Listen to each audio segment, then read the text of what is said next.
ఈ వరదలొచ్చినప్పటి నుంచి అందరూ చంద్రబాబు నాయుడు ఇది చేయలేదు, అది చేయలేదు అని చెప్తూనే ఉన్నారే. ప్రతి ఒక్కరు ఎందుకు విమర్శిస్తున్నారు, డిబేట్లు పెడుతున్నారు. చంద్రబాబు నాయుడు గారు 75 ఏళ్ల వయసండి. ఈ వయసులో కూడా రాత్రి 11 గంటల దాకా కూడా వరదలొచ్చాయి కాబట్టి విజయవాడలో పర్యటిస్తున్నారు. ఎవరో చెప్తారు, బుడమేరకు గేట్లు పెట్టారంటారు. అసలు బుడమేరకు గేట్లున్నాయా? తెలుసా మరి మీకు కరెక్ట్‌గానే? ఎందుకండి పిచ్చి కామెంట్లు పెడతారు? ఇంకొకరు కామెంట్ పెట్టారు. లోకేష్ బాబు గారు మంగళగిరిలో లేరనేసి. మీరు చూసారా కరెక్ట్‌గానే? గవర్నమెంటు, అధికారులు అందరూ ప్రజల కోసమని ఎంతో కష్టపడుతున్న విషయంలో వాళ్ళకి నిజంగా హ్యాట్స్ ఆఫ్ చెప్పాలని సెల్యూట్ చేయాలి. ఊరికే ప్రభుత్వం మీద బురద చల్లకండి. నిజ నిజాలని ప్రజలకు తెలుసు.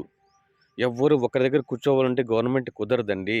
అందరి కష్టాలు చూడాలి. మీకంటే ఇంకా ఎక్కువ కష్టాల్లో ఉండేవాళ్ళుంటారు.